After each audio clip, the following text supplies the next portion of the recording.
Galatoomii, thank you so much. Maakiin hin jirtu bar guys. Tole dhugaa sooftii baay'ee namatti tola. Booranaa Siifuu fi madattu gorsa nama hedduu tokko galatoomii wallaahi.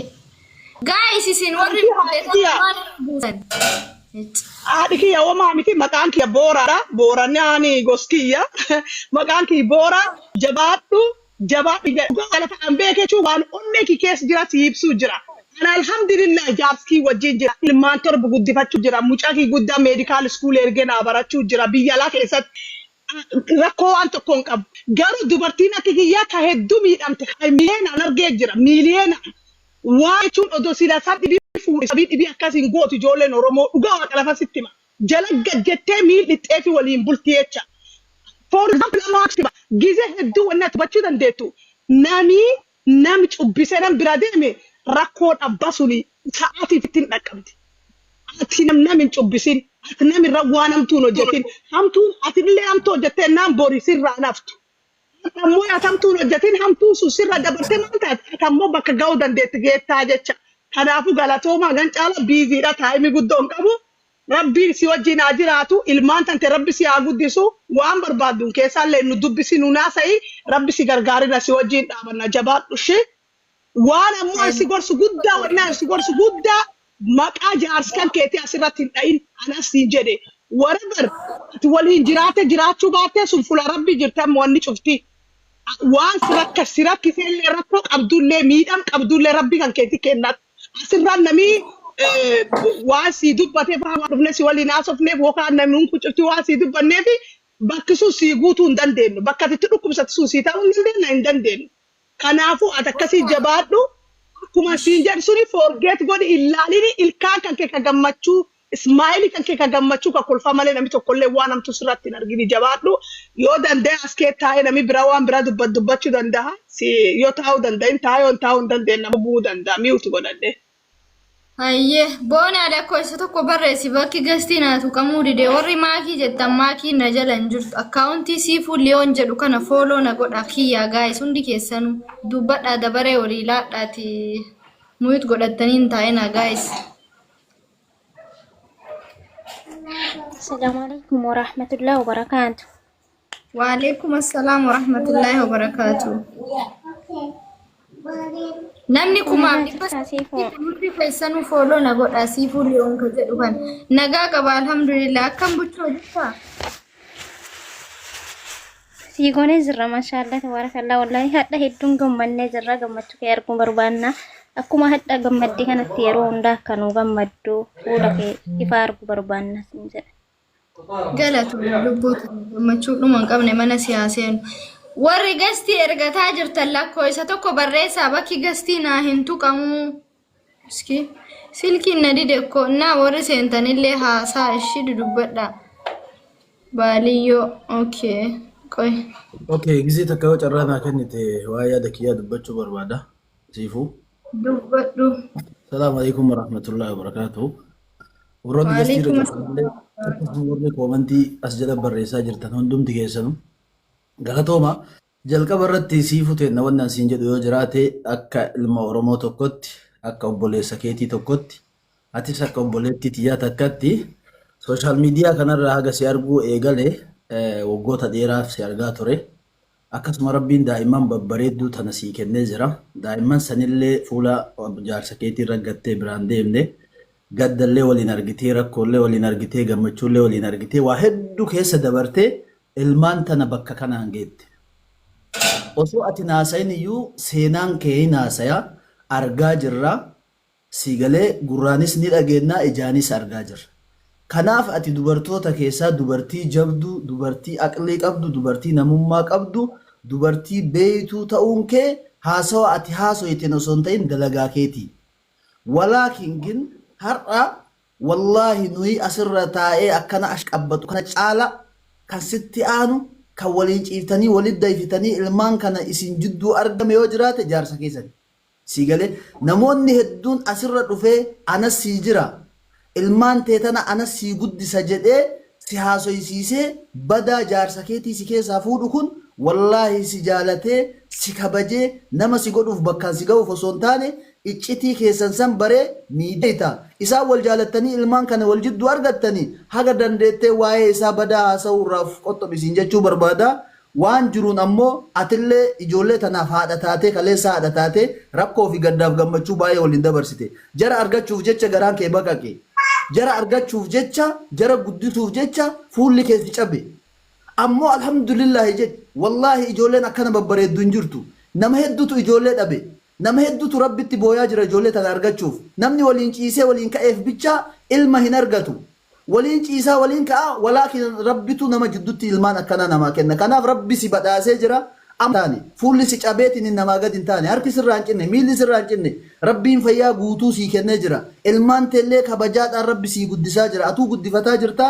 Kanaaf warra miidiyaa kanaaf jettee hammeenyi afaan keetii hin bayini jecha fayyadamtu keessatti haga dandeettee of eeggannoo godhi si jechuu barbaadee galatooma. Wallaahi miira keessa seenee haasawaa jira. Maaliif qarallee haasawaa ture laayiba gubbatti waa'een kee kun baay'ee natti dhaga'ama.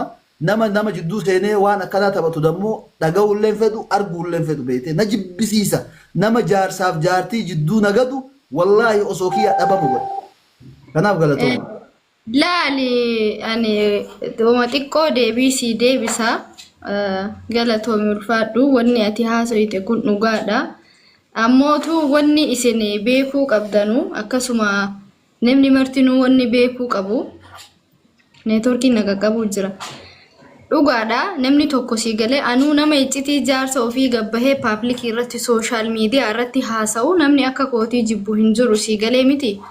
So wanti tokko beeytee gaafa huyna keetii ol ta'ee yookaan ammootu waan gootu gaafa dhabdu akkasuma ammootu waan silaa hawaasni kan kee beekuu qabu waan ta'eef anan gabbahee haasa'e malee wanni kun si galee Imraan kiyyaa wanni kun waan kaleetii miti yookaan ammootu waan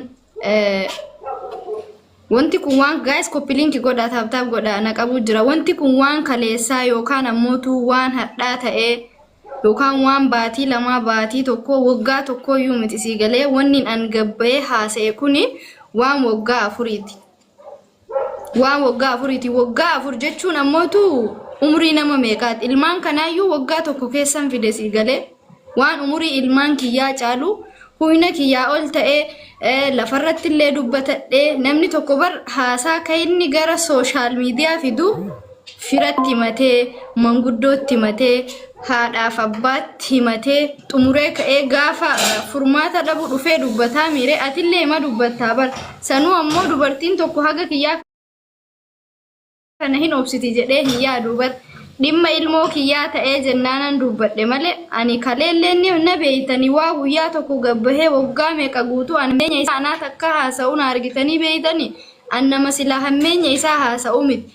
Garuu nama siif yaadu namni tokko beektee fedhii ofiitiin jiraatu ilmoo ofiitiif jiraata malee ammoo nama ilmoo kan kee badhee irratti darbee karaa irratti darbee bar anillee bar hamilee ilmaan kiyyaa ni eegaa bar wanni hanga onaa jiraachaa ture ilmaan kiyyaaf si galee ilmoo kiyyaaf waan an jiraadhuuf kabajaa ilmoo kiyyaa fi kabajaa shamarummaa waan an dhabeef gabbahee haasa'e namni tokko ammootu namni miidhame tokko hawaasa isaatti waa beeksisuun uuma jiru ani yeroo tokko haasa'e an kana boodallee wanni dhimma isaa na haasofsiisu hin jiru kalee sarras rabbii gaditti isin hin qaba waan ta'eef isinitti wanni ani himadheef waan miidhamee obsee fi dadhabee isarraa furmaata dhabee heeyyama isaatiin an gabbahee dubbadhe malee an heeyyama isaa alaa miti sii gale na galatoomi ulfaadhu atillee.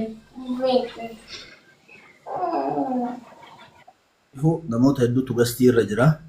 Wanni namni miira keessa galuuf illee numatti dhagahameeti maaliif jennaan atis obboleetti dhaanaaf inni sanaaf obboleessa isin lamaan jidduu dallaaluuf osoo hin taane waa'een keessan kun garaana nyaatee gama sooshaal miidiyaa kiyyaatiin illee haasawaatiin ture wallaahi wanti akkanaa kun na dhukkubsa osoo akka Imraaniiti namni wal jaalate waliin lolu osoo akka Imraaniiti waa'een jaarsaaf jaartii miidiyaa gubbatti hin bahu garuu wanni humnaa ol tare miidiyaa gubbatti bahu miti gara lubbuutu nama oofa dhugaa hin hubadha.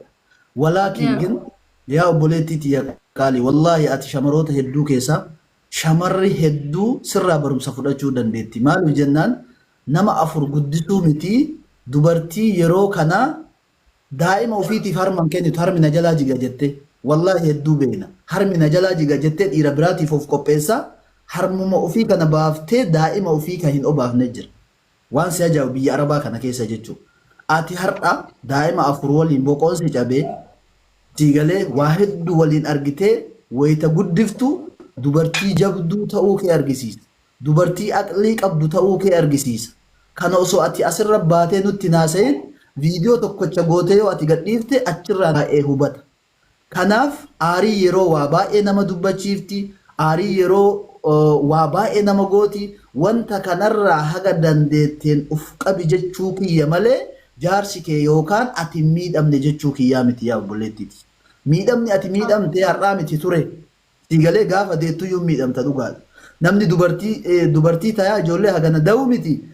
Dubartii ta'anii ijoollee takkittii da'uun hagam akka ulfaatu gaafa jaartiin tiyya deettu argan.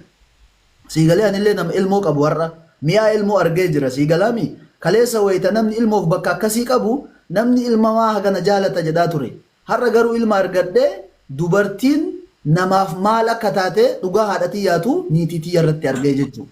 Kanaaf haga dandeetteen ammallee wannan siin jedhaa jiru wallaahi akkuma reefu siin jedhe dubbiin irra deddeebii taati namni sooshaal miidiyaa kun yaa obboleettii tiyya nama 2,000 nu laalaa jiraami 2,000 keessaa namni dhugaan sii dhukkubsatu nama 10 namni 190 kuni siin fooloo guddifachuudhaaf halkanii guyyaa qabsaa malee isin lamaan jidduu seenee kijibee walii isin araarsuuf ka deemu hin hammaatu. Siigalaami wallaahi laaziin baay'inaan hin argamu. Kanaaf rabbi isinii haa guutu ilmoo teessan tana rabbi isinii haa guddisu rabbiin bakkaan isinii haa ga'u haga dandeetteen ammas eega Oromootti himatte eega takka sagaleen kee miidiyaa kanarratti ba'e haga dandeetteen ammas wayita waa'ee jaarsa keetii si gaafatan waan kaleessa rakkoof gaddaaf gammachuu waliin dhandhamaa turtan san namni akkanatti maayikii sii kennee haasa'imee siin jedhe golarra deemtee achirraa wayita ati gadi haasoytu sagalee kee waraabatee miidiyaa ofiirra gadhiifate. Yoo kaleessa namni 200 isa laale sababa sagalee ati haasoytu san nama 20 nama sallaal. Namichi kun maal ta'aa jira? Uffisaa jira malee wallaahi si tolchaan jiru. Kanaaf wanni an siin jechuu barbaade haga akka obboleessa keetii tokkotti wallaahi haga dandeetteen uf qabi ati dubartii jabduudha ilmaan ta'e guddifadhu rabbi si haa guddisu geeffadhee jira warroonni gastiirra jirtan dubbadha wallaahi miira keessa jeeneeti dhiifamu. No rakkoon qabu abshiratillee anumaa fi malee waa faayidaa argachuuf miti rakkoo miti. Waalaikum assalam warahmatullahi wabarakatuh. Guys, networking na sensisuu dide eenyuun na sensistan beeytanii eenyu maqaanuu dagadhe. Taa Booranaa hammaasan maqaa dagadhe ol tare mee na sensisaa ergachuu jirti. Network Booraa maqaa Booraa jedhu naa galchaa guys. Networking na dide. Tap copy link godha. Wayye. Baga nagahan dhuf. Baro kuno baro. Amin na sensisa warra gastirra jirullee follow godha kasiifu Leon jedhu kana follow tolchaa kiyya namni 2,000 kun guys. Copy link tap godha isin sensisa. Warri jirtan haasaa. Ayya seefile. Ani ajira dhuf. Amin. Osoo obsi bifa qabaatee miilan deeme si fakkaataa dhageette. Wallaahi si fakkaata. Si barta gorsa obsa gorsatee miti. Ta obsa nama gorsitu malee.